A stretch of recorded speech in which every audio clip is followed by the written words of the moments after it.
Live from a bunker in the heart of the Ozarks, a podcast that's already known for cracking jokes. It's Sif Pop. Welcome to Sif Pop Weekly, streaming live most Saturday mornings, or available to download later in your podcast feed, unless, of course, you're a patron. Patrons get perks! Patrons get those perks. Fortune favors the brave. I'm your host, Aaron Dicer, and he gets worked up and then just kind of wings it. It's Andrew Ormsby, ladies and gentlemen. Ahoy! Each week we'll chat about movies, TV, and whatever else in the pop culture universe is on our minds. And please welcome our guest this week. He's way too young to be this mean. It's John Paula, ladies and gentlemen. Woo! Hi, hello. How are we? You, man? Good to see you. How are you? How are you doing? I'm good. I've been working a lot this week, so I'm a little tired, but always excited to chat movies with you fellas. Yeah. We got a couple of good eclectic picks this week. Yeah, it's an interesting week.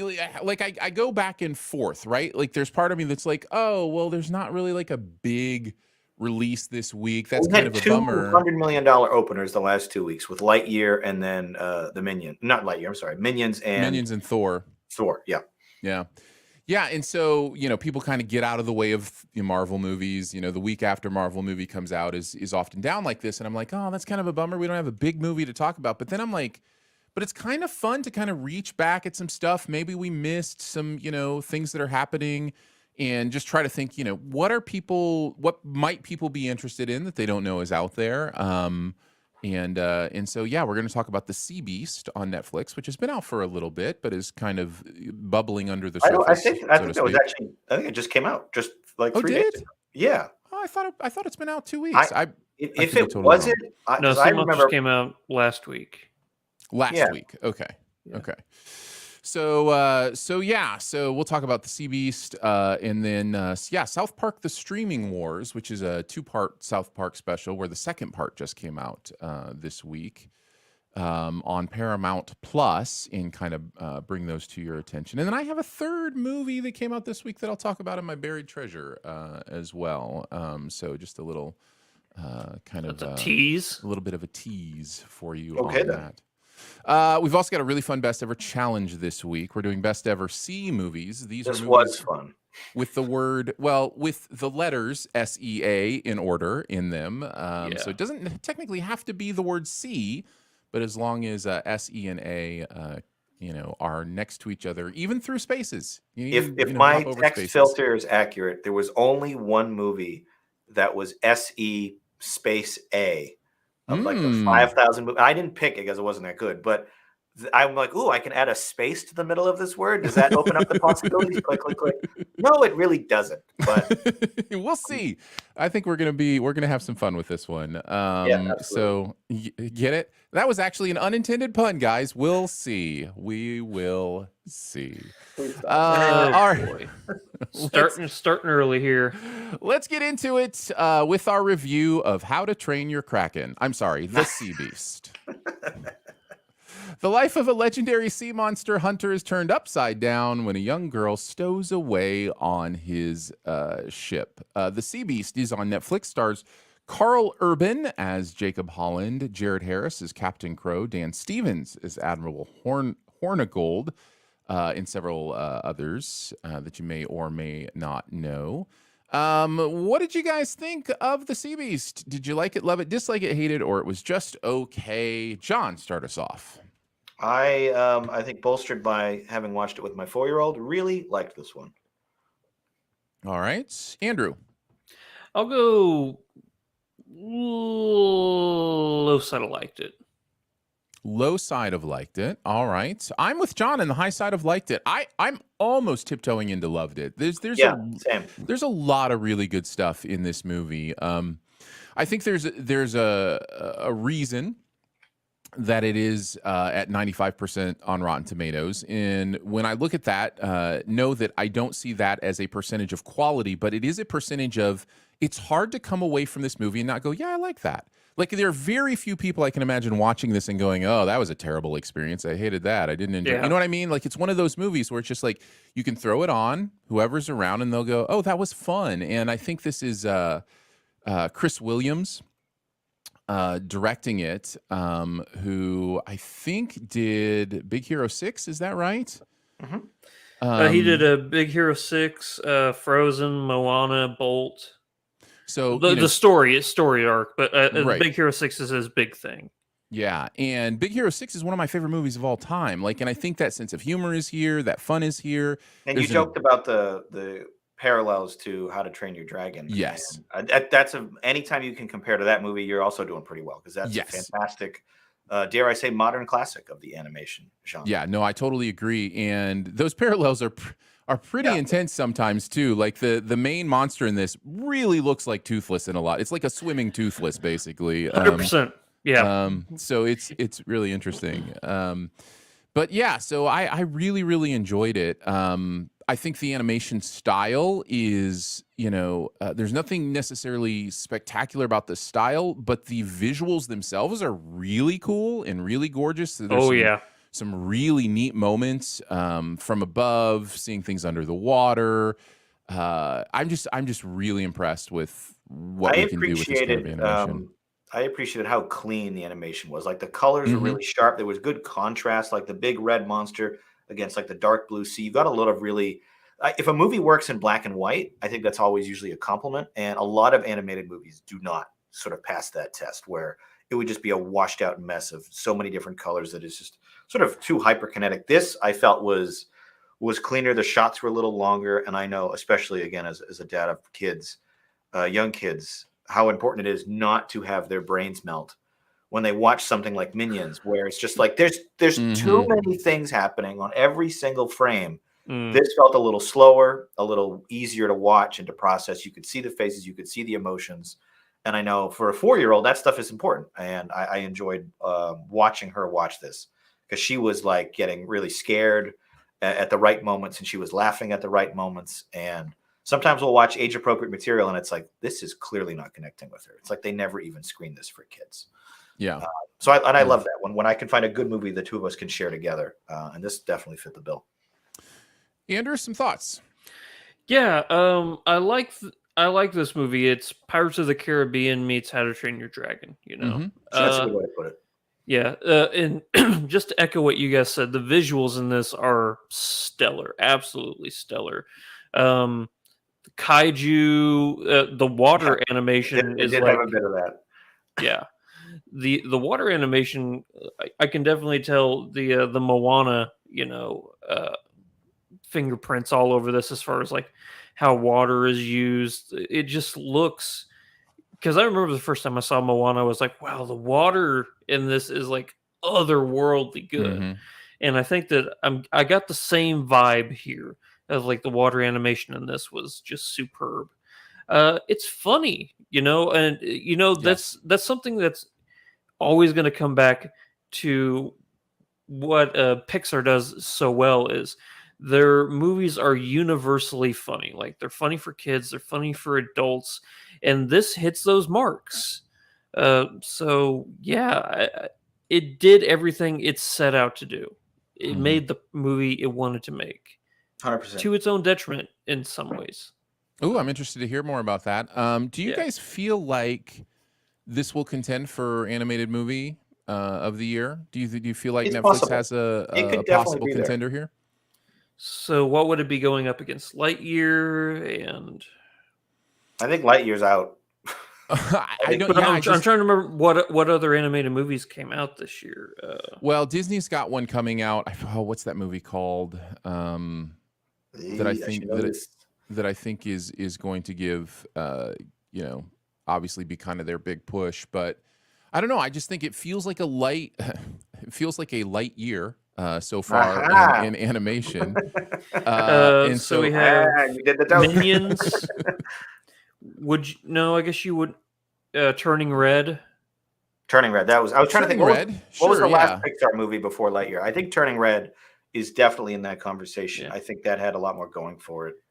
Beavis and Butthead Do the Universe. Sure, why not? South Park: The Streaming Wars. Who knows? Who knows what it's going to be? Would you guys, if there's live action in the animate, will it be like I'm thinking Chip and Dale? Is there too much live action in that for it to be? I think there's too much in that. There is. You are allowed to mix it, but I think there is a percentage, and I'm sure if you looked up the Academy Motion Archer Picture Sciences website, it would tell you specifically what that rule is. But it has to be like primarily animation, like 80 or 90%. So the only one I can think of that would actually, give the Sea Beast to run for its money is Turning Red right now. Yeah. I really like Sonic 2. But I think Sonic 2 falls in that Chip and Dale category of too much live action. As soon as I put it out loud, I'm like, wait a minute, everyone else is human except him.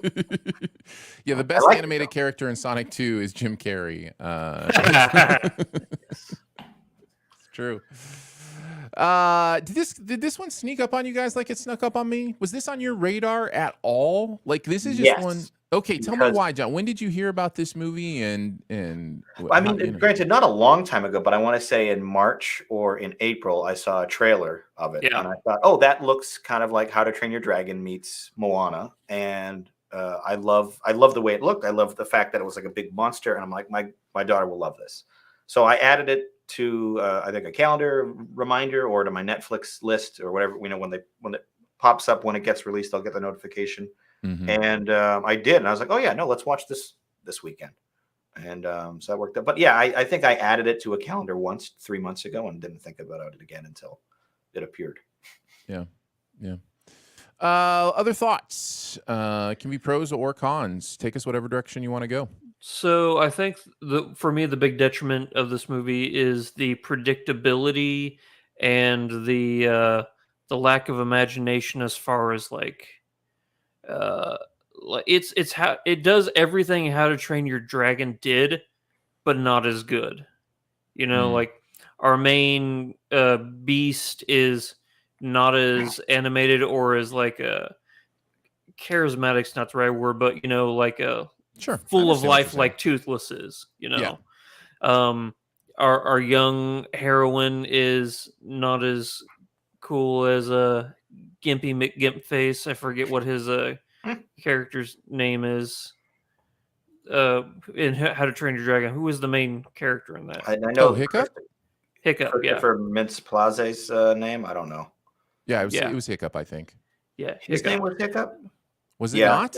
Yeah, you're probably right. Aaron, you're the How to Train Your Dragon. I love How to Train Your Dragon. I thought it was. I just thought it was Hiccup. No, you're probably right. Yeah, but what I'm trying to get at is every single character is like a knockoff of How to Train Your Dragon, but they're just not as good. And Pixar, I know How to Train Your Dragon's not Pixar, it's DreamWorks, but even DreamWorks, I think that there's something to those movies that's extra. There's more to it. Like there's a hidden meaning behind this. I think everything in this movie is on the surface, the story beats before they're going to come, and there's nothing that gives it that, oh wow, like even me and as an adult I can go, ooh, that hit me on a personal note, or ooh, that hit me in the feels like it would not a younger person. Like I think this is just straight up for kids, but adults can enjoy it too. There's nothing special for each category that a Pixar movie or a movie like DreamWorks How to Train Your Dragon can do. So I was actually going to say in the pro column, I actually really appreciated the themes in this movie, especially about,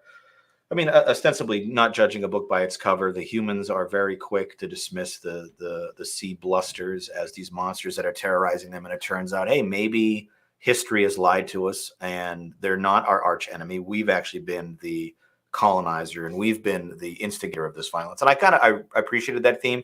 I think that like colonizer motif might have gone over the head of my 4-year-old, but the idea I mean, of like it's also identical to How to Train Your Dragon too. Like, right, I mean, it's the exact same thing they're learning in there too. And I think it's still a worthwhile theme, and I think they handled it pretty well. Yeah, certainly surface level, but with the exception of a few of the best Pixar movies, I don't know that animation really does get into the weeds in that way.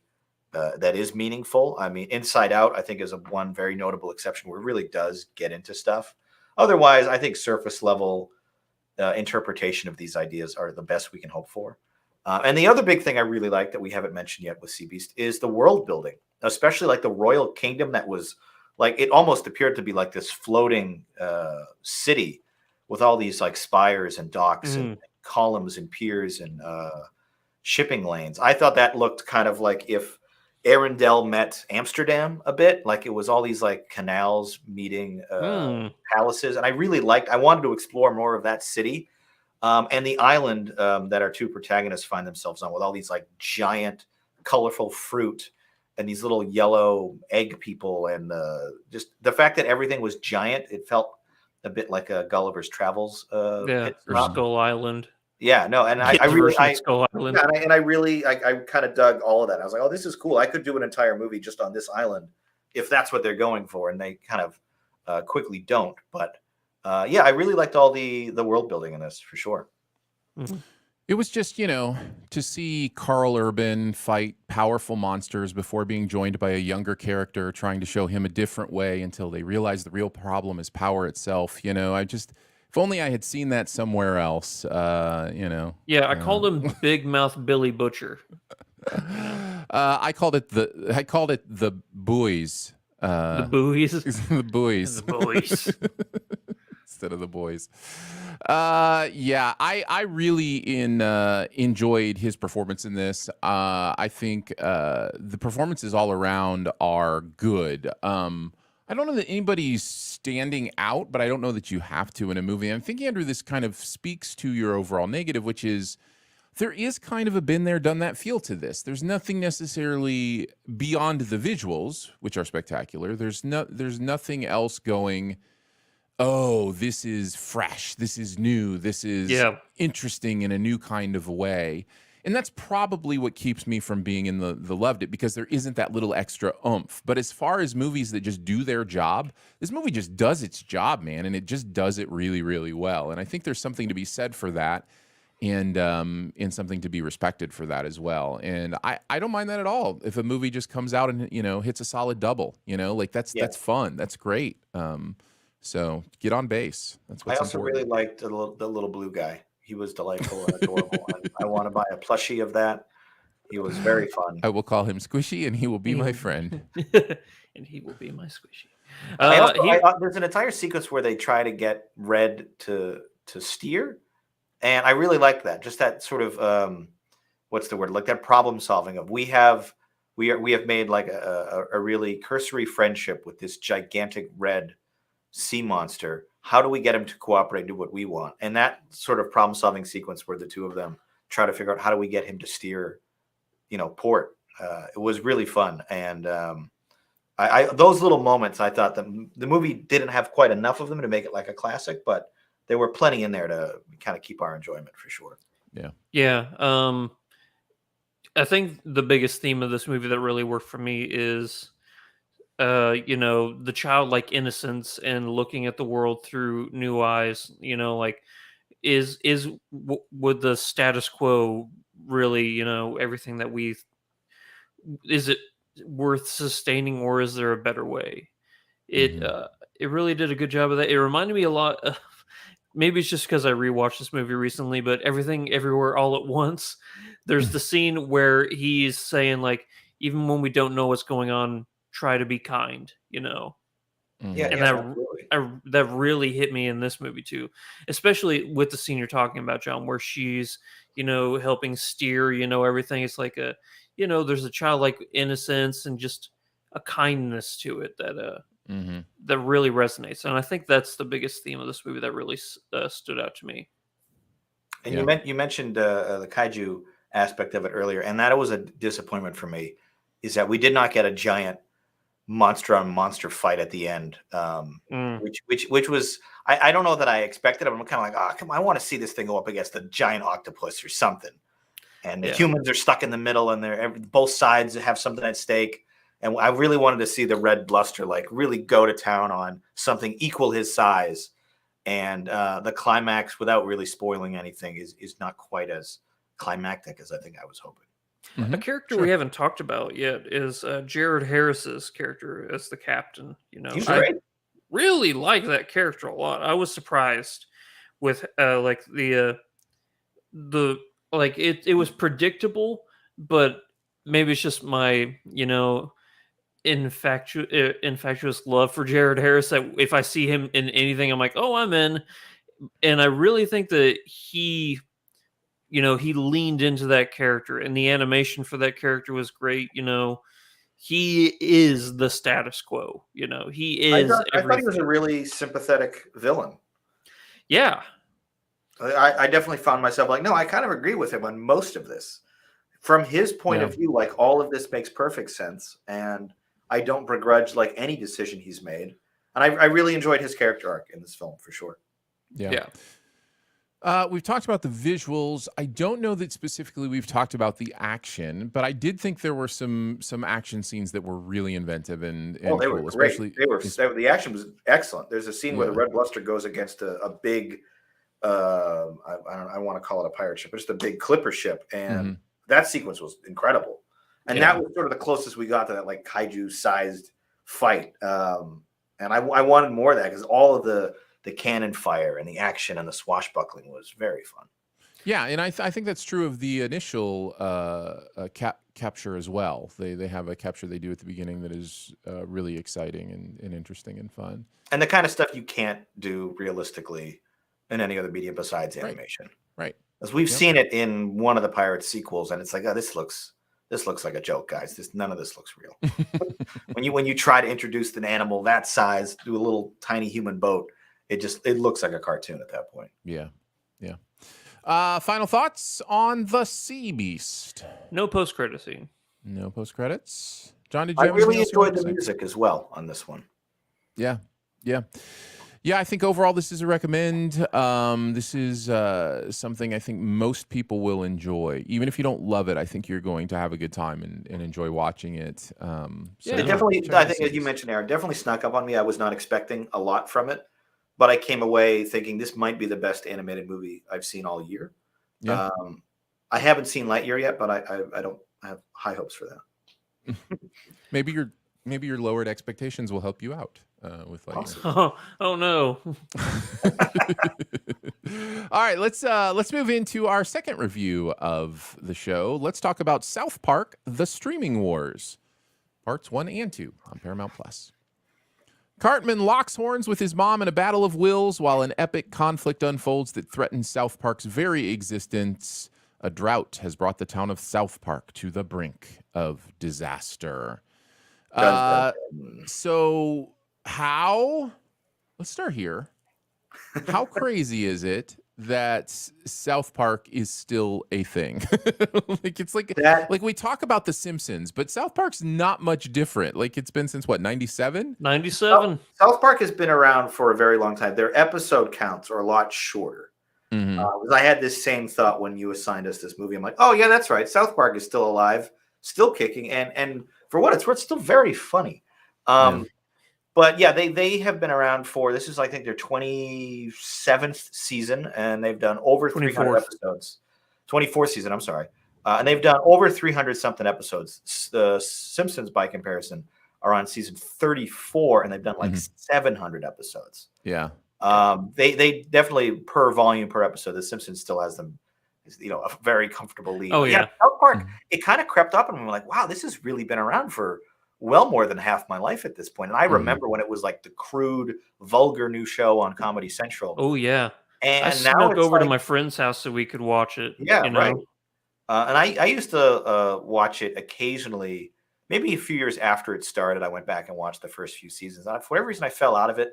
And this is probably my first time watching the South Park in any way in, I don't know, 10 years at least. But I really enjoyed it. As All crude, right, as vulgar, so and yeah. liked it, loved it, disliked it, hated it, or it was just okay. John, go ahead. Yeah, I liked it. Maybe really liked it, probably just liked it. Okay. Andrew, what about you? I'm gonna go with okay. High side of okay. I'm on the low side of liked it. Maybe high side of okay. Probably high side of okay, just because this isn't typically something that's ever been exactly my resonance, right? Like it's one of those shows that just doesn't. Its frequency just isn't quite vibing completely with mine. I see the genius behind it. I definitely think Trey and Matt are super smart, super clever, Oh, and yeah. really funny. But the presentation for me has always been just not quite my bag. So I think that takes me down into the just okay kind of range, just based on that alone. But John, sounds like you liked it the most. What are some of the things you liked about the streaming wars? As always, South Park mines so much comedy from the metaphorical extreme.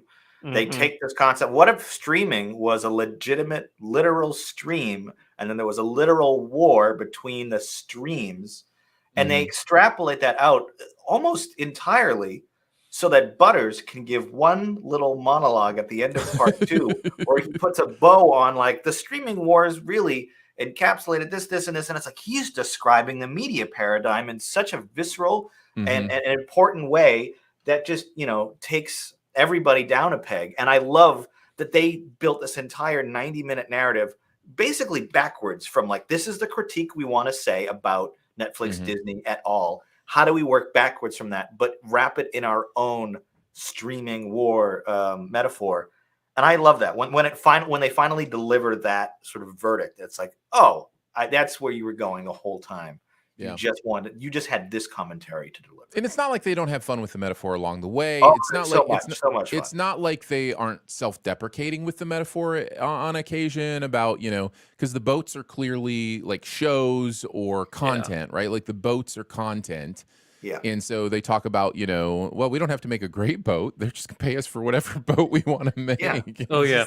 I'm like, how has that is so South Park has always been we don't have to put any money into animation. We're just gonna do cardboard cutouts and just do stuff. Yeah. So yeah, it's really interesting. Yeah, and it's no accident that there's that one streaming show and then 30 red shows come like right behind it and just sink it, the whole Netflix thing. Like, yeah, they're very on the nose with everything, and that's what I really like about it. I think my only downfall with this special is that I think it's the weakest of all their specials. But so are you up to? I didn't really get your history, Andrew. So what's your history? Do you watch everything South Park does? I've seen every single episode of South Park and every single special, every movie. I pretty much, if Trey and Matt do anything, I watch it. I love South Park. I think it's only aged like a fine wine. Like I think it just gets better and better. Satire has a tendency to do that. Yeah. Satire has a tendency to age well. So yeah. Yeah, there is something special with Matt and Stone that I don't think we're going to see again for a very long time. Yeah. My history with South Park is it's really just occasional episode. Watch the movie, which I thought was hilarious. Were there 2 movies? I know there's Bigger, Longer, and Uncut. That's the one I remember watching. No, that's the only movie. Everything else has been a special, like a 1 or 2 part special. Yeah, haven't watched any of the specials until this one, and I come away every time I watch something South Park, I come away going, yeah, those guys are geniuses. That's hilarious. Still just not quite my thing, but it's I'm kind of in the same camp. I thoroughly enjoyed it, but I don't know that this reconverts me into a regular viewer. And I don't know that I can really explain why that is, because I did enjoy it, but it's also kind of like, this is maybe best in small doses for me. It's good to know your limits sometimes, but there's a lot of stuff in here that was very fun. Yeah. Other details, other things you want to talk about, things, good things, bad things, whatever. I think as that sort of semi-casual viewer, the amount of like built-in lore that I had to catch up on was a little confusing and a little frustrating, because there's so many disparate characters that are in different parts of their respective character arcs. And I came into this going, wait, what happened to Randy? Why does he? And I was like, oh, okay, this is clearly something in season 25 that they've been building towards and then undoing. And I think it was only season 25, right, Andrew? This hasn't been like this Karen arc has not been. The Karen stuff lost me a little bit, and then I just like you, I just assumed it was something that has been built before this or something. Yeah. Actually, no. The Karen thing was all fresh. Oh, now well, there you go. The Tegrity thing that has been building for a long time now. Okay. Yeah. The Tegrity is like, and I think that's why it was like, we kind of ram this into the ground. It may be time to come up with something new and fresh. I did get that joke, as though this is South Park self-criticizing and just hanging a lampshade so they can move on to the next. Well, speaking of self-criticizing, something that this does, and it's like a lot. Sorry if this is somebody's buried treasure this week, but Solar Opposites. Mm-hmm. Not only there's self-deprecation in this, but there's also parent company deprecation, with PP Plus, and kind of like how Solar Opposites did Hulu Land and all that ridiculousness. There's a lot of self-deprecation and a lot of parent company deprecation too. Like John Paul is in. You're in. Are you? I will say, part 2, they have this recurring gag of spoofing literally every celebrity that went in on the crypto craze, especially during the Super Bowl commercial run, and literally and figuratively taking the piss out of everyone. Matt Damon, Gwyneth Paltrow, Larry David, LeBron James are like, hey, you guys supported crypto and lost people millions. Well, we're just going to absolutely rag on you and make your cartoon version. I mean, it's another South Park staple, right? They are not afraid to take shots, like shots fired. Like it doesn't bother them at all, which I've always kind of respected. Was hilarious. Just seeing cartoon Matt Damon have to stomach his way through all of the. At one point, I think he had to put pee on his salad or something to that effect. Who had the cooked salad? His spaghetti in urine, I think, is spaghetti. He was trying to eat a spaghetti or something.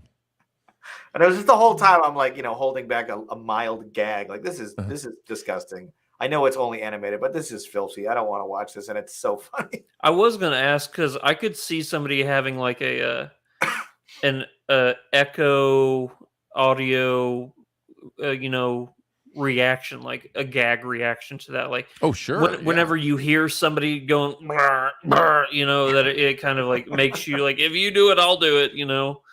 Yeah, I could see it. Didn't happen to me, thankfully, but that entire running gag, I thought, oh, they've done it 3 times. They're done. Nope, 5 more times. No. No, not South Park. I mean, that's always kind of been their bag, right? Is kind of running the joke into the ground until it becomes funny again. The Family Guy sort of staple of comedy, and it works really well here. They every sort of metaphor, they just extend it and they extrapolate it and they just go to the nth degree with it until it just becomes so absurd that it's just this really funny and bizarre. And we haven't even talked about Cartman's physical transformation in this special, which was John up here. which was alarming and funny and distracting, and it was like, this is certainly a direction. Well, it's wild too, because what's hilarious about it is the core of that plot line is about him trying to convince his mom. It's like this stubbornness, this commentary on where stubbornness can lead, and it's just like, how do you placate a spoiled child? Well, you just stop. And this is what happens when you stop placating a spoiled child. And I don't know that it's all too subtle the idea that the streaming services are built on the breasts of women idea, like that Yeah. there's a real usury towards women in media in general. So yeah, it's all that stuff is right there, and I don't know, they're so smart, they're just really smart. And brave, honestly. They're bold, brave, and smart, and I think there's something to be said for that. Yeah, it's one of those things, like, I don't know what kind of dirt Matt and Trey have on everybody in the world, but they'll get away with things, everything that they get away with, nobody else will. And Yeah. I think it's a built-in, like, season, like, from the beginning, we've told you who we were, and we've told you we're never going to change. Nothing is off limits, Mhm. nothing is safe. We will make fun of it, and for some reason, there isn't a cancel culture anywhere around anything South Park does. I think they're immune to it at this point. They've been around Yeah, for so long, and they've been taking the piss at everybody. Nobody is immune from their crosshairs.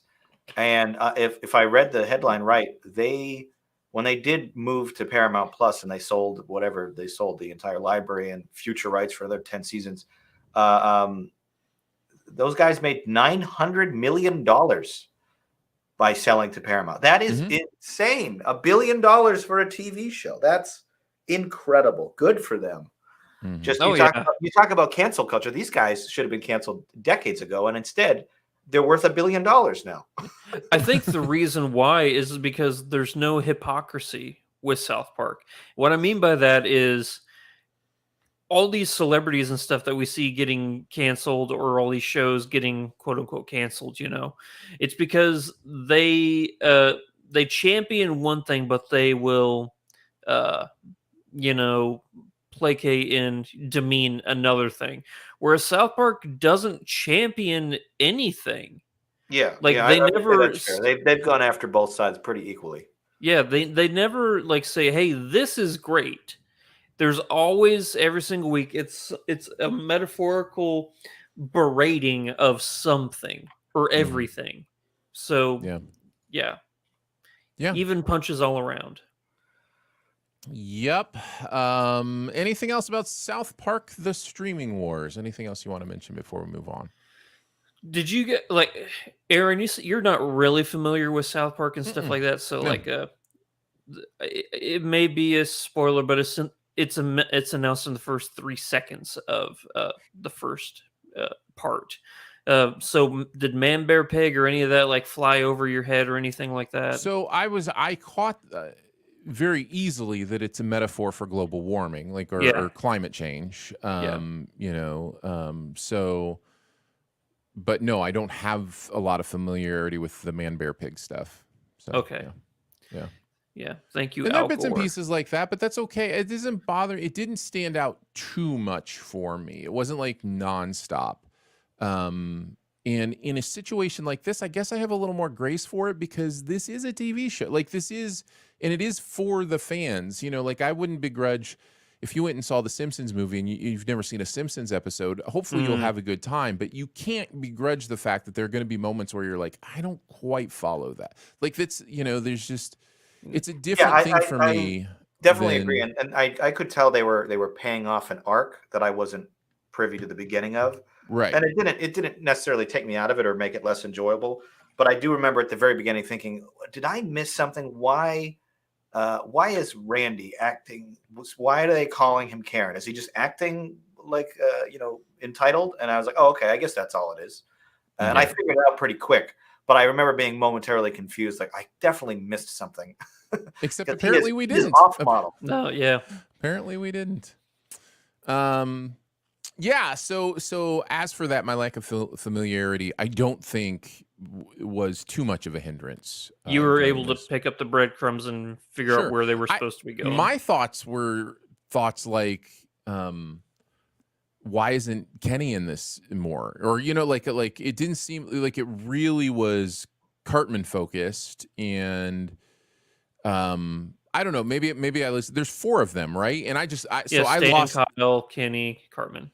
Yeah, and so I lost kind of. It didn't feel to me what I thought South Park was like, where it's just those four doing stuff. It felt very like separated, and that some of those main characters just weren't necessarily in this a lot, which is fine. Or maybe I just missed them. Maybe they were No, in it no, it's subtly. definitely Cartman and Stan as Mhm. far as the kids go. But then Randy has slowly over the seasons grown into what some would consider the main character of the show, as Mm. opposed to the kids. And then That was everybody, noticeable to me. That was that as somebody who has a vague understanding of South Park. That was noticeable to me. yeah. Now, is the water park guy, is he a regular character, or is this his first appearance? There was one episode a long time ago where they went to PP's water park. Because he was delightful, and I wanted to see more of him. Yeah. It's The- a peepees. It's a PP. You know, the Delightful. Mario character. Mm-hmm. Yeah. Yeah. My final thought is I would recommend watching this 2-part special with a little bit of integrity. Yeah. If you catch your meaning, yeah, I do. All I right. have picked up what you're putting down. I have picked up what you're putting down. So you've seen. I think I noticed when I was clicking around to find it. There's a COVID special. COVID special is amazing. It takes place in the future where they're all grown up, and it's delightful. Yeah. I think one of these days, if I have a particularly slow couple of months, I will catch up with the 21 seasons I've missed. John, I have seen your back catalog of things that you want to get caught up on. It's every movie that's ever been made. Yeah. Yep. Well, there you go. There's You'll South get Park: there. The Streaming Wars. That is on Paramount Plus. It is in 2 chunks. There's a part 1 and a part 2. Yes. The first one may just be called The Streaming Wars, and the second one is called The Streaming Wars Part 2. Yeah. If you want to look those up. And effectively just one feature-length movie put together. It is. It's basically a feature length. Yeah. All right, let's move into. Well, before we move into the best ever challenge, I do want to take a second, like we do every single episode, to thank our SIF Pop members. Appreciate you. Love producing extra content for you, giving you your own podcast feed that doesn't have ads in it, and also includes those bonus episodes. We chatted about a few things for the member show this week. We were all over the place. We were all over the place, but we did manage to land and focus a little bit on the streaming wars and where we're at and which streaming services we enjoy and kind of where we think that is going. If you're interested in any of that conversation, check out what it's like to be a SIF Pop member at patreon.com/SiftPop. That's patreon.com/SiftPop. Thank you for even clicking over there and checking it out. Really appreciate that. All right, let's have a little fun with the best ever challenge this week. We're going to do best ever C movies, SEA. Now, the letters SEA don't have to spell C in the movie. They could be part of other words. They could be divided by spaces, but they do have to be in order consecutively. SEA. We will go number 5 to number 1. Feel free to trump if you have it higher. I'm just going to ask this question before we even start. How many of your 5 use the word C as intended? Just SEA. The word C is actually in its own word in the movie title. 2. 4 out of 5. And I was actually curious, did you expand the rule because you were worried there weren't enough C movies? I expanded the rule for 2 reasons. Number 1, it was a fairly small, pond, so to speak, to choose from, and number 2, because I think this is fun. I think there's an element of fun. I definitely found a couple I would not have thought about, but yeah, 4 out of my 5 actually use the word C right in. Aaron, how many for you? 2. I have 2. So I have 3 non C and 2 C's. I'll kick us off with my number 5. Okay.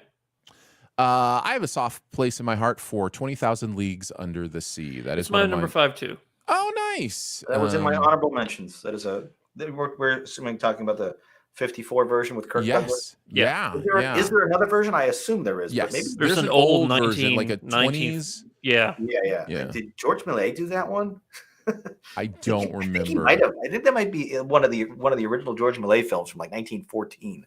This is on Disney Plus if you want to check it out. It is a classic Disney film so from good. the 50s. It's so fun. And really, really kind of ahead of its time as far as effects and those kind of things. Does some really interesting things with the giant squid.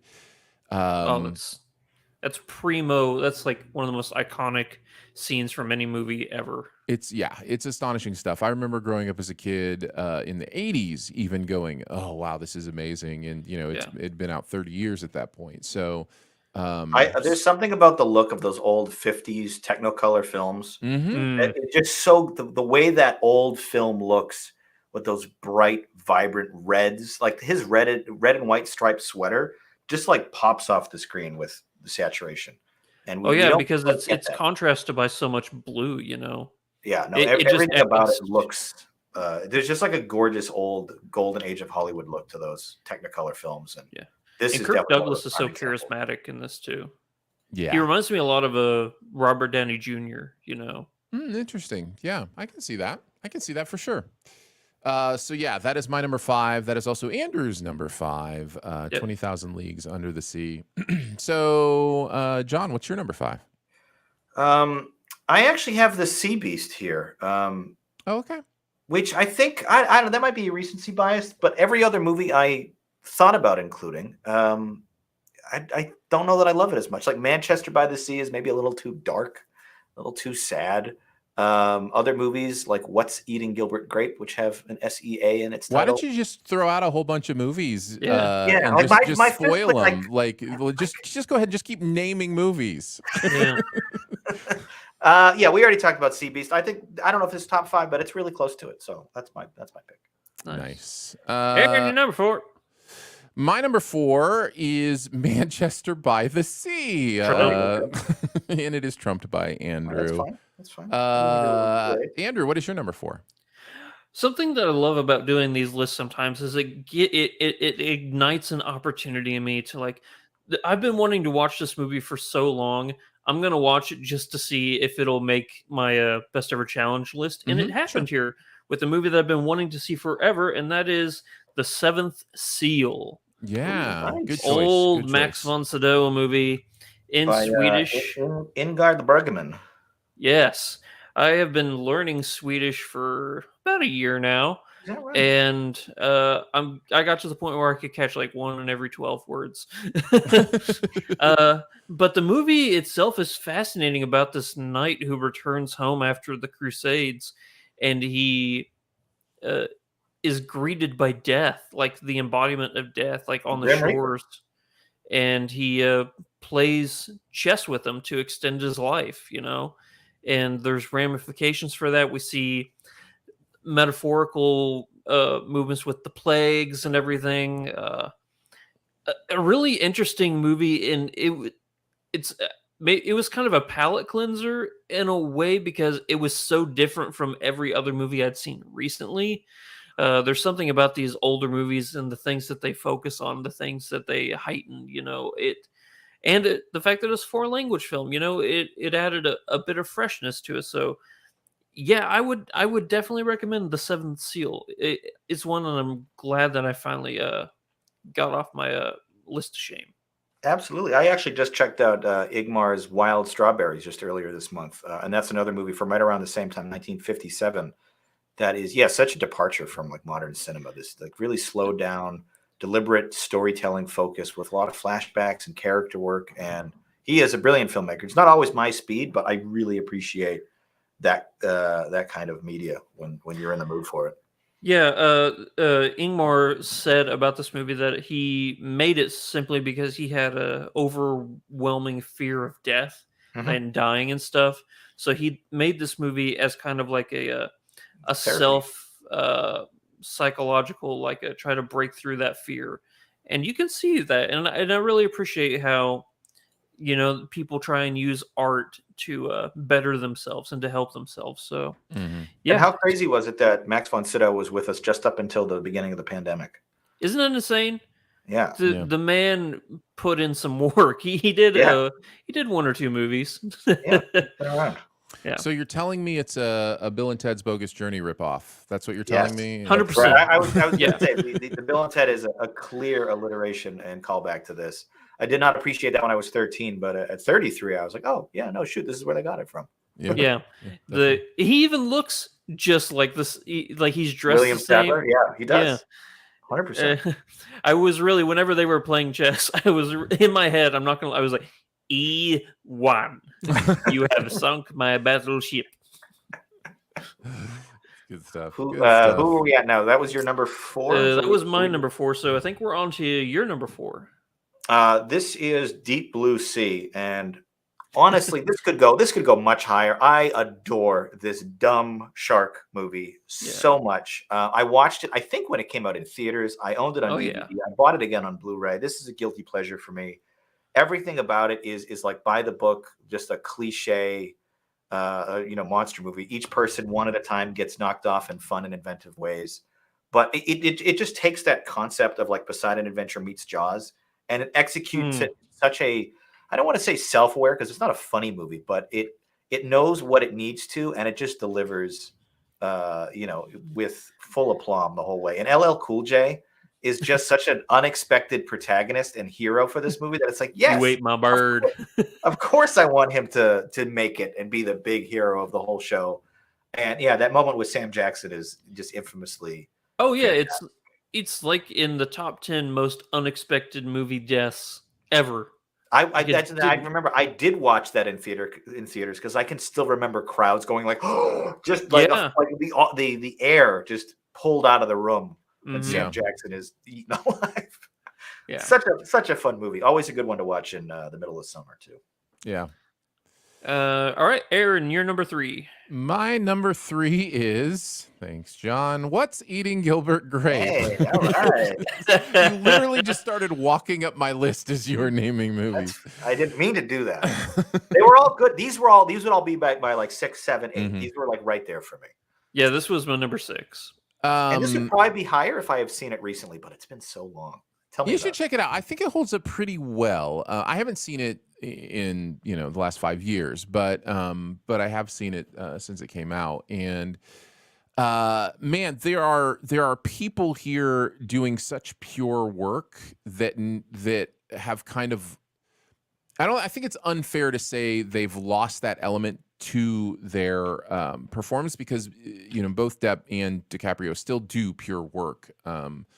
DiCaprio more than Depp, I think, even making those choices. But they have gained so much baggage since this came out. Just so many. There was an innocence to their performances when they were there's only, a real acting innocence to what they're doing here that I think serves the movie really well. It's a little bit earnest. It's a little bit hokey, cheesy, hokey at times, but I think it works. I think it really does work, and I do think we have come to a place where DiCaprio's performance probably wouldn't have happened today.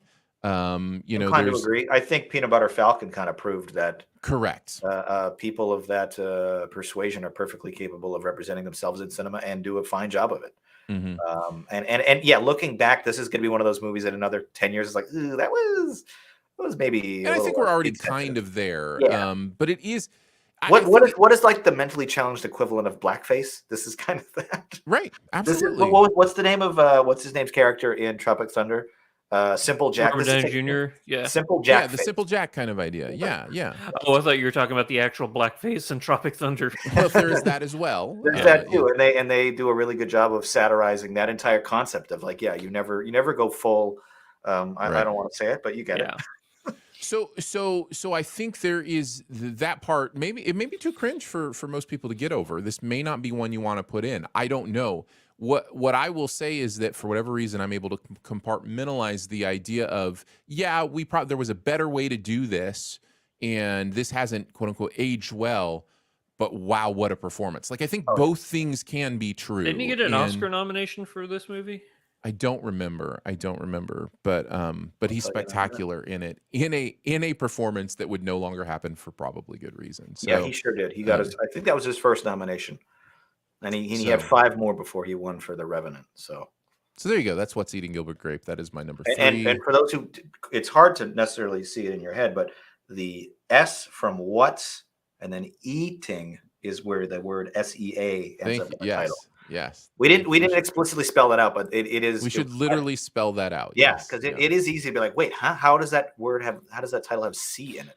It certainly does. It certainly does. All right, Andrew, I think we're ready for your number 3. You know me, I have to put a Western in here somewhere. So I'm going to throw in The Searchers. Yep. That is also my number 3. Oh, okay. Oh, nice. Actually, I'll say this and then I'll let John take it over. For everybody knows that I love Westerns. I don't know if I've ever said this. I don't like John Wayne Westerns. What? I know. If man. if there was a Jets and Sharks, I'm Team Clint Eastwood. I think that it has to do with the time that the movies were made. I think that John Wayne was all a clean cut kind of a Western guy. Like everybody's in pressed, clothing, and everybody's no like ambiguity. He is the hero. He will save the day. There is no gray area to his morality. I think this might actually come the closest to that, where there is a little bit of sort of trepidation, like what is he doing and is it the right thing? But generally, he's very straight down the middle. And that's why I think I like this movie a lot, actually. I really like this movie. Even towards the end, where there's a surprising amount of camp and comedy in this movie that isn't in like the first 3/4 of the movie. But it's a simple movie. Girls kidnapped, gotta go get her back. It's gonna take a while, but we're gonna do it. I think though, of all of the Taken-esque story plots, The Searchers does it as good as maybe any movie, certainly of this time period. Well, they do the KISS, keep it simple, stupid. They don't try and convolute it with a whole bunch of stuff. It's exactly the movie that it wants to be, and I have a good time with this movie. I actually just rewatched it. I haven't seen it in 8 years or so, and it was actually one of the first. This might be the first John Ford Western I ever saw, and maybe the first John Wayne movie I ever saw. I wish I watched it because I think it's still in my memory. I think one of their best efforts together, and they did so many movies, those two. Yeah. But I made the mistake of sort of watching one of the all-time best considered classics first, without the context of like the 20 years that came prior to that. But yeah, just having sort of retroactively contextualized it, I think this one does like that Monument Valley backdrop better than anything. This movie is gorgeous. This is like the prototypical Western. When you think John Wayne on a horse with a Winchester rifle, galloping through Monument Valley with the sun-drenched brown sand around him, like this is the movie I kind of think of in my head when I think of Western. But yeah, but there's also like a good deal of like thematic reckoning with like racism and preconceived notions, kind of what we discussed with the Sea Beast and John Wayne's feelings towards the natives and the Indians. And he's definitely like an asshole racist, but he has to kind of come to terms with that and figure out, can I, still save this girl and get past my prejudices? And it's an excellent film. Yeah, there's definitely a whole lot of the time racism in this movie, but at the same time, the movie tries to deal with racism like it's one of the themes of the movie. In a way that's more forward thinking than I would have expected from a 56 film. Yeah. So I'd recommend it. It's a lot of fun. Oh yeah. Huge recommend, especially if you are not familiar with Westerns. I think this is, despite what I just said, probably a good place to start. Mm-hmm. So that was both of your 3s. So I think on to our number 2s. Number 2, I have Sleepless in Seattle. Classic rom-com. Great film. Did you trump that? No, this would be in my top 10, but not my top 5. Okay. I mean, Tom Hanks, Meg Ryan. I mean, you could end the sentence there, and you're probably in for a charismatic, wonderful time. And they're great in this. I don't know that this movie is aged perfectly either, but I will say that it is definitely in my mind, kind of the definition of a rom-com. Like I was going to say, if The Searchers was the prototypical Western, Meg and Tom are like the prototypical rom-com. This and What's Got Mail, that is like the go-to for that genre. Yeah. This is in my list of shame. Oh, you should check it out sometime. They're just so great on screen, and they're so great together. And yeah, Sleepless in Seattle is a nice exploration of that. Very cute Uh, film. what is your number 2, Andrew? This is where I had Manchester by the Sea. Speak on it. What a fun movie. just a bundle of joy. Yeah. Like this is one my family every Christmas we sit down and watch. Let's get around and watch Colin Yeah. just break down. Oh man, that scene with him in the police station after the fire and stuff, and he like runs, he grabs the gun and everything, is one of the most heartbreaking wild performances. Yeah, I haven't seen this movie since it came out, and I remember there being a whole lot I don't blame you. No one blames you. Thanks. Yeah. But I remember at the time that there had been a whole lot of like controversy around Casey Affleck, and I remember that had really impacted my viewing experience of this movie. I didn't hear about that until after, but he did win the Oscar for it regardless. Yeah, I was gonna say his performance is otherworldly. Like his portrayal of like ultimate loss and pain in that one scene in particular is haunting. It really is. And then is it Lucas Hedges? Is that the name of the? He's so good in this. Yeah, I thought he was going to be a superstar after this movie. I was convinced he was going to be huge, and I don't think I've seen him in 2 movies since. Yeah, well, I've seen him like once or twice, but I 100% agree with you, John. Based solely on the performance he gave in this alone, like what a way to announce yourself to the world. Like, here I am. But his career needs to take off because he does really good work. He was in Lady Bird like the next year, and that was similarly an excellent performance. But yeah, I thankfully watched this when it came out before I had kids. If I watched it today, I think I would be a total, complete emotional mess. Because yeah. How was it for you, Aaron? I think you had this on your list too, didn't you? Yeah, I did. I think this is a phenomenal film. I think it touches on some really incredibly deep human things, and I think that's important and valuable. It also has that thing going for it that I think most great films do, where you just feel everything in this world just feels real. It feels like there was an accidental camera set up and just caught, real conversations. And Michelle Williams is so good in this movie. She's so good, period. I mean, yes. Yeah, just all the way around. This is just high quality stuff, and it's hard to watch. It's hard. It is. I was going to say on your point about the accidental camera, it does have that like cinema verite style where there's a lot of like locked down shots that they just let run, and we're just wide in the corner of the room, and they're just having emotional moments, and they don't cut. There's not a lot of editing. There's not a lot of cutaways, and you just kind of get to sit with it as if you're in the room, and some of it is legitimately like uncomfortable. And it's like this is I can't. If I was in the room physically, I would want to leave. I would want to excuse myself. Like, you need a minute. I'm going to go. Oh yeah, because this movie is so the subject matter is so intimate and personal that you do feel like invasive. That's 100%. That's exactly what I was gonna say. Like, I shouldn't be seeing this because this is meant for just these two. But yeah, totally crazy movie. John, your number 2 is a movie maybe you guys haven't heard of called Song of the Sea. This is an Irish animated film about a little girl who lost her mother, who goes on a search through Ireland and through the sort of mystical lore of the sea and souls and angels in an attempt to sort of reconnect with her mom, because her mom has turned into I think a seal, or the spiritual embodiment of a seal.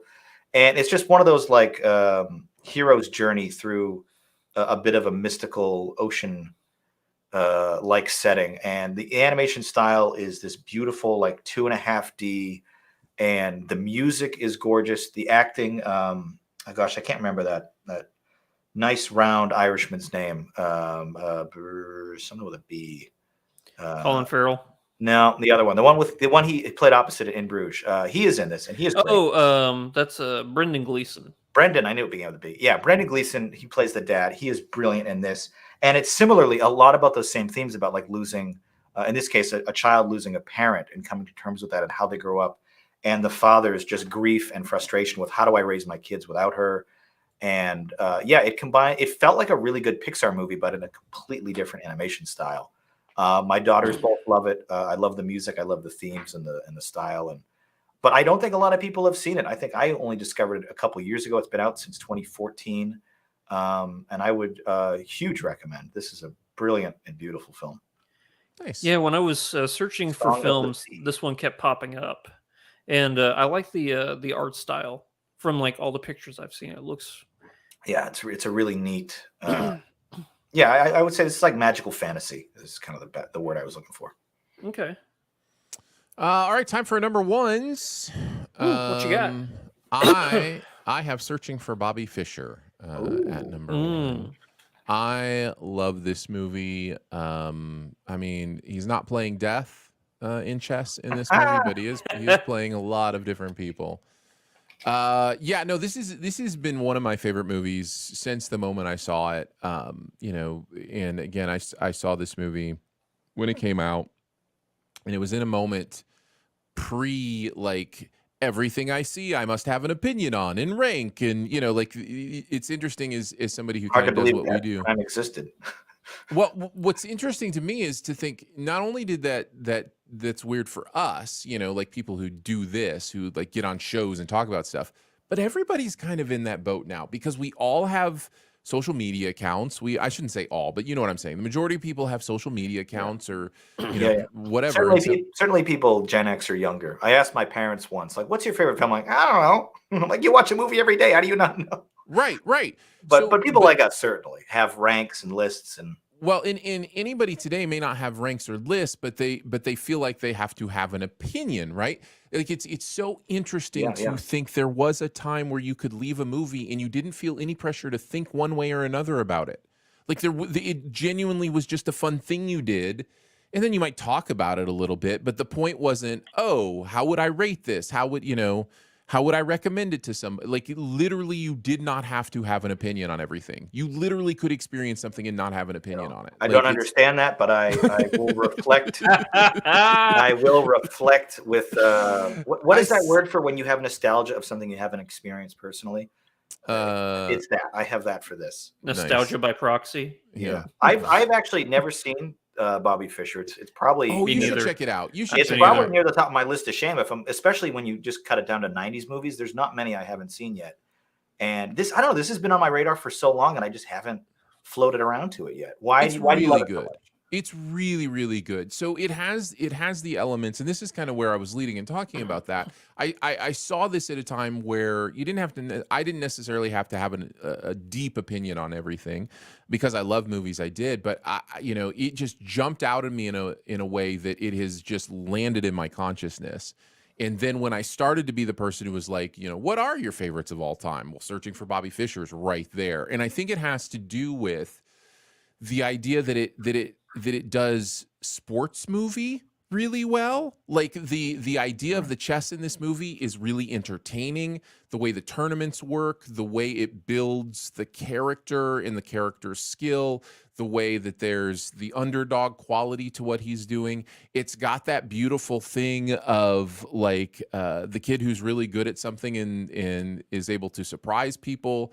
It's just got a lot of that amazing stuff, and chess is always a fun place to put that because it's so cerebral, and because it's cerebral, I think it can be even more believable than when you try to put a kid in like a sports movie where it's like an actual sport. Well, then they have to be good at acting and actually good at the sport, whereas like in chess or a cerebral game, the actor doesn't actually have to be good at chess. He just has to know the moves that somebody good at chess would be. You know what I mean? Like, so I think it adds to like the authenticity a little bit more. I think it has something beautiful to say about childhood and about pressure that was kind of a little bit prescient.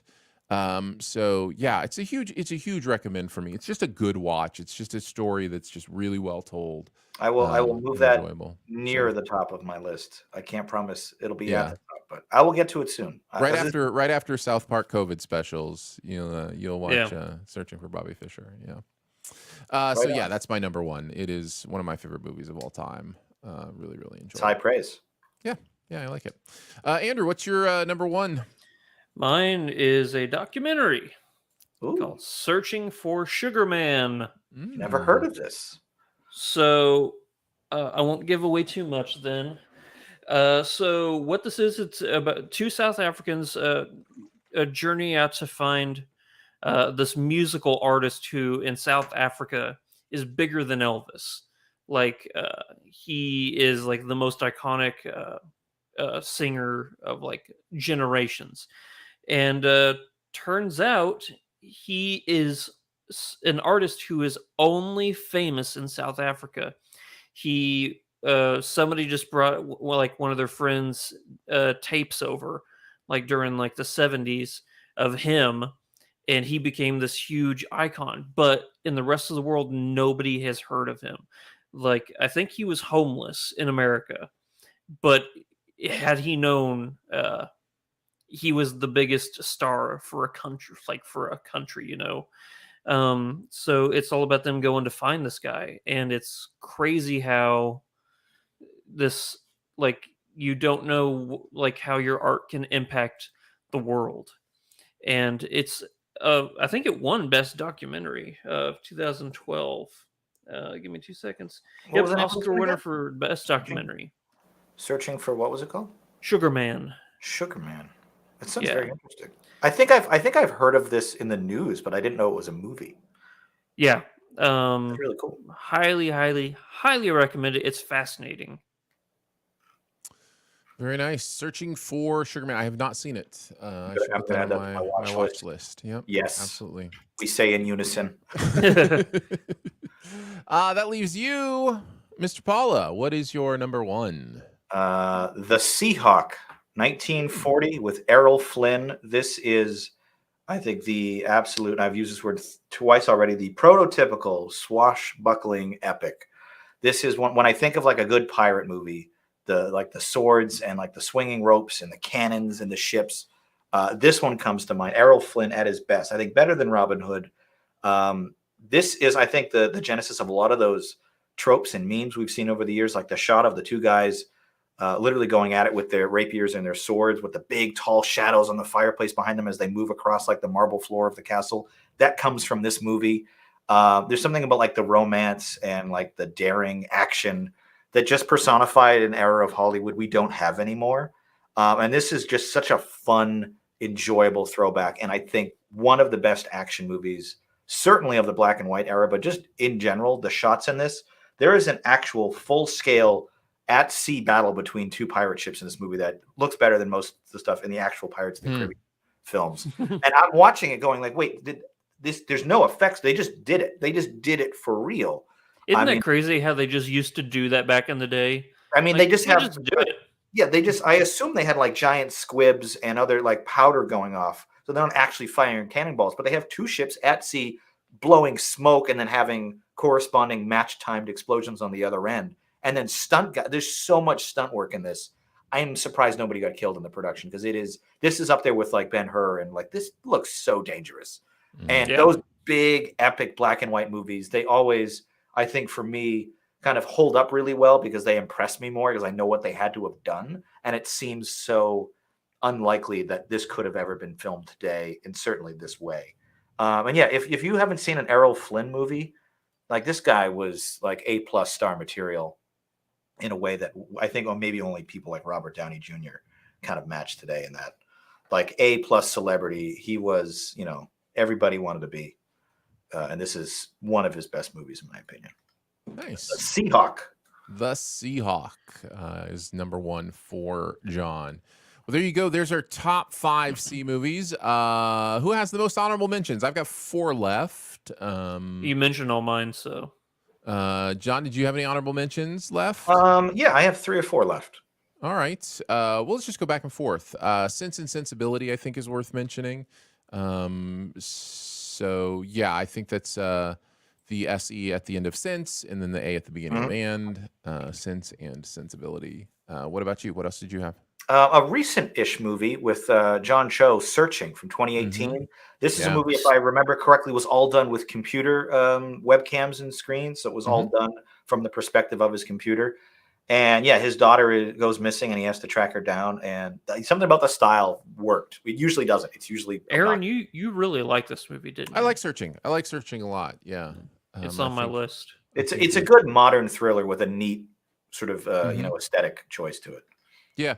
Yeah. And unlike a lot of found footage movies where the gimmick starts to feel a little heavy, feel a little weighty. It's a forced gimmick. Right. Where it's like, oh, yeah, we just happen to have a camera here and a camera here. Yeah. This, to me, the screen life movies feel a little more authentic because they're literally just screens, right? Like this movie does really well on that until the last about 10 minutes, and I get it, and then it does have a little bit, it does feel a little bit forced. I remember it plays a little fast and loose with yeah, this camera was on, like, just go with it. yeah, exactly. Yeah, and there is that kind of moment, but for the most part I enjoyed this more. I again am of the opinion you don't have to use this kind of stuff as a gimmick. You can use it just to tell good stories and not worry about it being a consistent gimmick. You know what I mean? Like, it's one of those things where it's like you could compare it to anything that's used as good storytelling, like a oneer. Like, for instance, 1917 is a great movie, so this is a terrible example, but you don't have to do a whole movie that is a oneer. You can just use oneers to tell stories, you know? Well, that is a great supposition there. What if halfway through Searching or halfway through 1917, Sam Mendes was like, now we're just going to cut traditionally? Sure. Like, why not? I feel like some people, there's like that sunk cost fallacy. We're like, well, we've already done 90 minutes as a oneer. We might as well do the last 20 as a oneer too. And it's like, you don't have to. You can pivot back to traditional filmmaking. There's something, there's a completist thing in us that is like, for sure, well done, you did it the whole time. But that doesn't serve storytelling. That serves ego, right? It's a little bit, anyhow. I'm not saying. No, I think that's an interesting discussion. It goes all the way back to Hitchcock with Rope. Like, it was a neat gimmick for the first act, but like, do you have to keep going? Like, we kind of got it. You can do a one take movie. All right, you've impressed. There are movies that do this well. I think of anything Alfonso Cuarón has done. Well, I was going to go with Inarritu with The Revenant, right? Like, The Revenant is one of those movies where you will see these big, one shots. Famously, The Revenant is shot in all natural light, except it's not. There's one scene where they use like just a little bit of, and they weren't afraid to do that because they knew it served the movie. Yeah. And they could still go get, 98% of it is natural light, but we had to do this here. Like, that's okay. Like, that doesn't make it less to me. That doesn't mean, oh, you were so close, Inarritu. No, you used, your storytelling tools really well. I couldn't tell you what the scene was. Right, and that's the thing. Or, like, I think of End of Watch is an interesting one for me because that's a found footage movie. Like, if you watch End of Watch, there's a lot of body cam footage. There's a lot of stuff that's shot through cameras, but not the whole thing. Probably, probably say 60%, 70% is kind of the found footage idea. Close to that. That's great. That's, that perfect. Yeah, I think I'm inclined to agree. You can definitely have chunks of it in style. Have a 15-minute oneer in the middle of your movie, but like, you don't have to keep going. Right. Especially if it's going to be distracting on a authenticity level, right? Or a hindrance in terms of production or storytelling. Maybe the next scene doesn't take place in real time. Maybe you have to have a time jump. Yeah. And that's okay. Yeah. Anyhow, so Searching is definitely one of those gimmick movies, but I think it pulls it off pretty well. So, was that your last one? Or no, I had a couple others. I've mentioned it on the show before. Stanley Tucci, Searching for Italy. This travel show on CNN is, if you like Italy and food and watching Stanley Tucci charm the pants off everyone he meets, such a fun show. They only have like 10 episodes total. And it's on cable, so you might already have it. I love Stanley Tucci and I love travel shows, and this is probably my favorite. How to Lose a Guy in 10 Days is another one that has the SE at the end of lose and then A. So that's a decent film, I think, worth checking out. So I wanted to mention that one. Did you have any more, John? North Sea Hijack from 1980. This is a British action film Never heard of this. with Roger Moore I think you're just making stuff up now.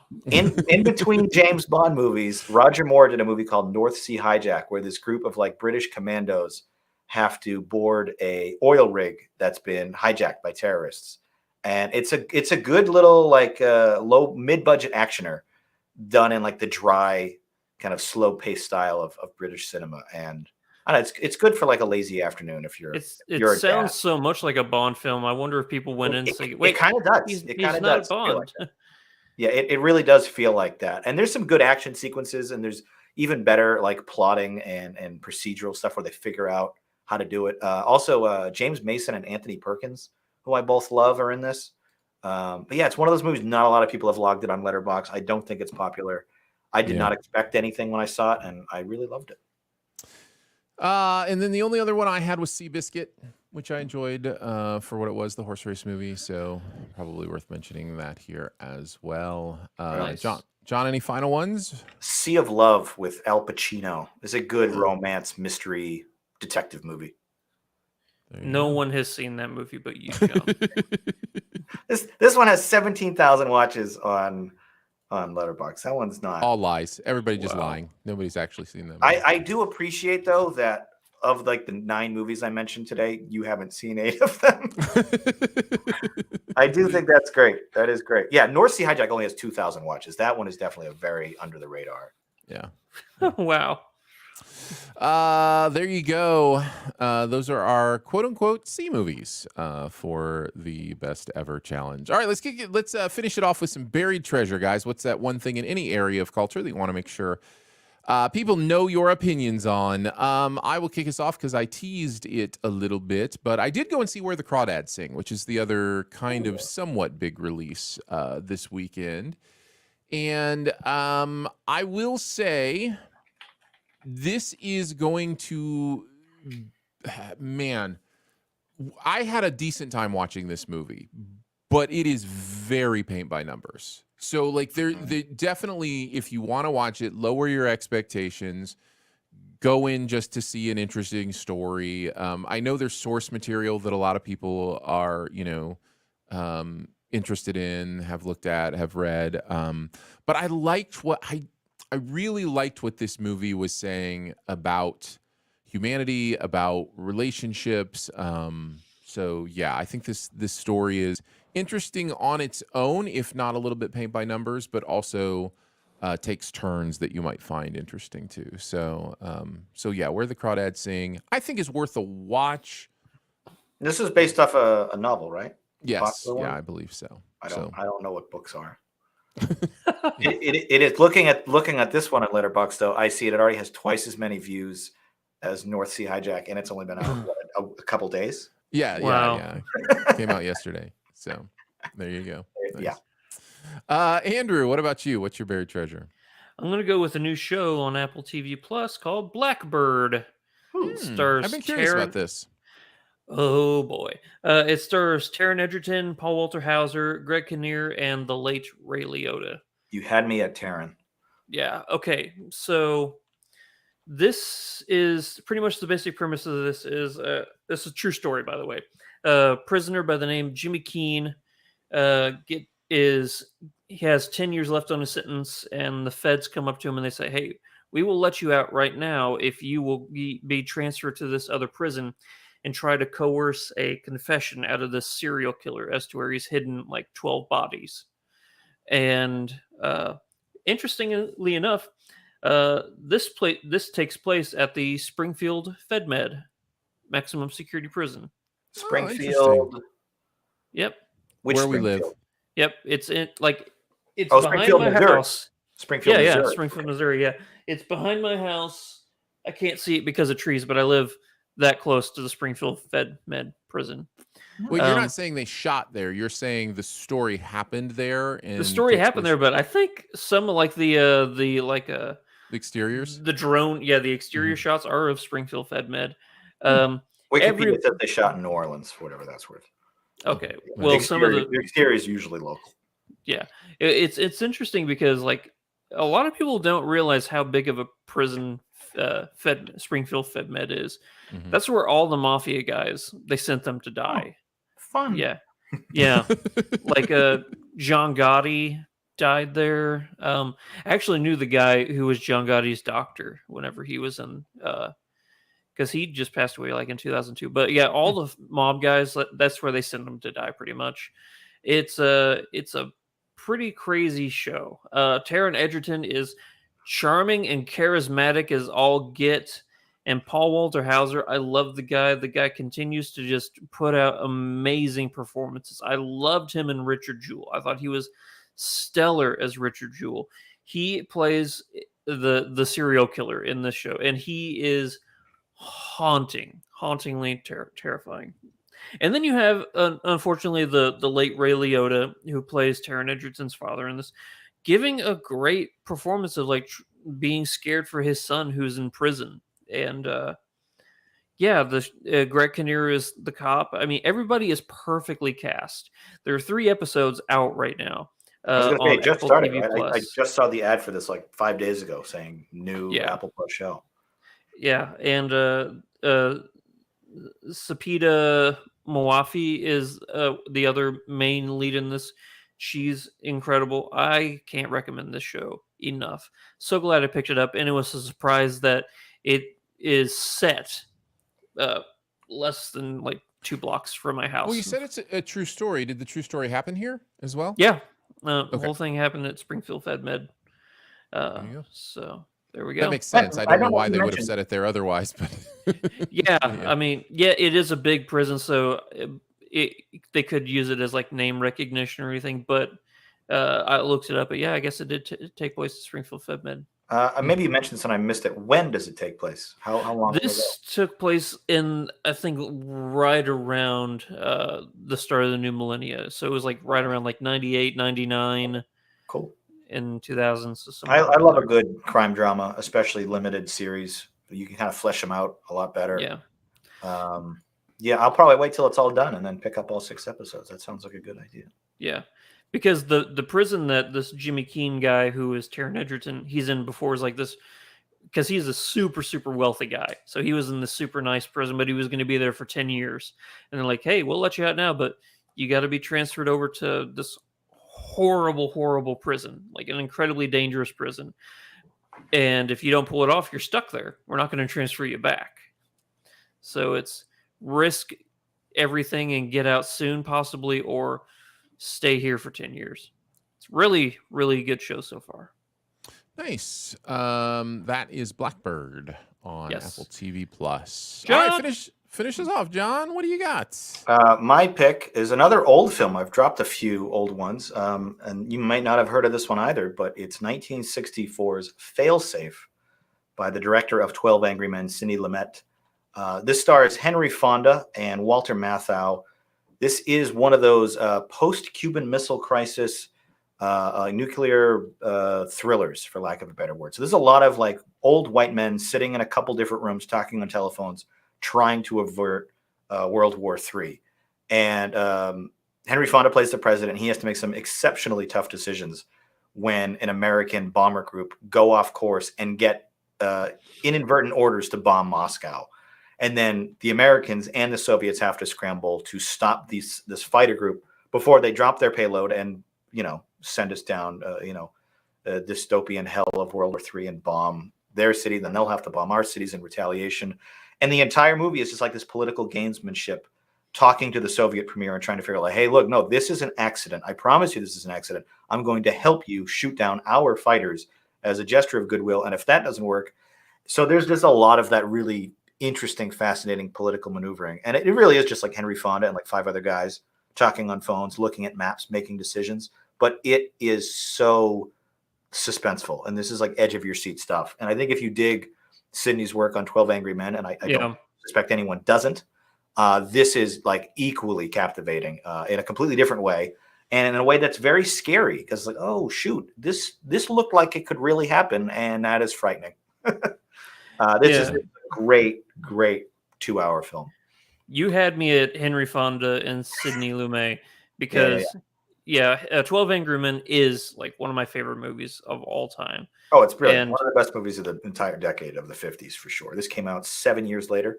okay, Big recommend for Failsafe. This I walked into it going, okay, this is a really cool premise. Someone is accidentally going to start World War III. How do they stop it? From if the fighter pilots won't respond to their calls, how do they stop this and avert it? And that premise is just extrapolated to the absolute worst possible. Everything keeps going wrong, and it's like, now what? Now what are they going to do? And yeah, it is a great movie with a fantastic ending, and it is worth seeing for sure. Failsafe. so was this? I guess it was not originally a play. I don't think so, but it certainly could have been. It takes place in like 3 or 4 locations, and it really is only like maybe there's a lot of background guys, but like 3 or 4 main players that get a bulk of the dialogue. Okay, Nice. well, I know what I'm watching today. Failsafe is only streaming on Fubo. You No, can actually watch it. Fubo. You can Excuse me, actually Fubo. watch it on Tubi for free. I love Tubi. okay. They have a lot of old movies you can't see anywhere else. Tubi. All right, so Tubi TubiTV.com. or Fubo. It is also available for rent or purchase at all the major digital retailers. Blackbird is on Apple TV Plus, and Where the Crawdads Sing is in the theaters. Well, that'll do it. We did a podcast, guys. Congratulations. I'm proud To of one you. and all. We have captured the podcast monster and Yes. made it our own. I always, whenever you get to the last pun, I'm like, wait, what did we talk about today? Oh yeah, Sea Beast, like 90 minutes ago. Oh yeah, after Buried Treasure and Best Ever Challenges, it's hard to remember like everything that we actually did talk about. Oh yeah, it was a South Park episode. Huh. That's right. That's right. Thanks so much for joining us today for Sif Pop. It is part of the Studio DNA Podcast Network. You can find out more about other shows on the network at studiodna.media or by searching Studio DNA in your podcast player. Huge thanks to Andrew for hanging out again today. Thank you, buddy. Big thanks to producer Phil for producing the audio and video show. Thanks, Phil. Thank you to John Paula for hanging out with us today. John, where do you want people to find you online? Well, you can catch me every month on this little podcast called Sif Pop, where I talk with my friend Andrew and Aaron about movies. I would recommend it wherever your podcasts are sold. I like that. Thank you. I don't really have a lot else going on. I'll have to check that one out. Thanks for keeping me busy, fellas. You're welcome. And thank you, our Sif Pop members, for keeping us busy. We appreciate your support at patreon.com/SifPop. Support starts $3 a month. Different perks at different levels. One of them includes a podcast feed just for you, ad-free podcast feed with bonus episodes. Find out more about that at patreon.com/SifPop. Lots of ways to help us out by connecting. You can leave a comment, a rating, or a review wherever you listen, whether that be Apple Podcasts or Spotify or wherever. You can also email us at feedback@sifpop.com. That is feedback@sifpop.com if you want to send us an email. And finally, if you're having a good time, your movie-loving friends will probably like the show too. So make sure you let them know about it and that listening is much easier than somehow staying relevant for a quarter of a century. We will be back next week with Nope and probably more. So we will see you then. Bye. Bye-bye. Thanks, live chatters. Appreciate to seeing Jay Bourgeois and a sweaty sack. Thank you for. Jesus. I'm convinced some of these usernames are just in hopes someone else will say it out loud. That's right. That's why you do it. No, really do appreciate you guys watching live, and those who weren't commenting but also watching live. We saw you there too. I especially appreciate it when they agree with me explicitly. I agree with John. I find Bergman's films to be a little too deliberate at times. Thank you, Jay Barshi.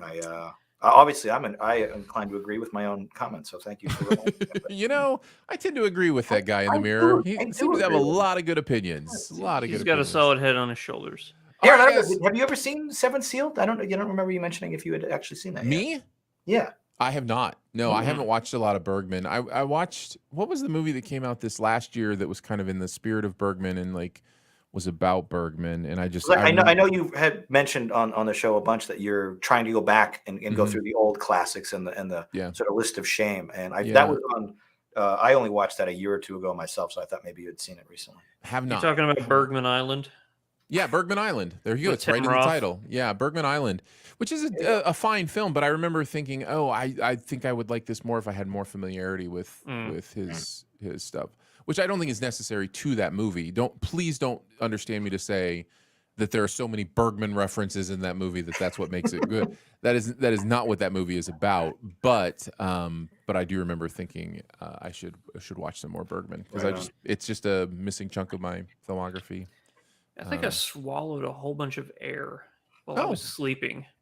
Fun. And like it just Good. feels like it's we have entered the right here. post-show revelations portion of the podcast. So I just like to if you say- guys thought like I was talking weird in the chat or something, it's like because I feel like I have the world's largest burp stuck right here in the center of my chest, but it won't. Yeah, come out. you gotta go pop some Zantac. No, I'm gonna have to go get like a 7-Up or something.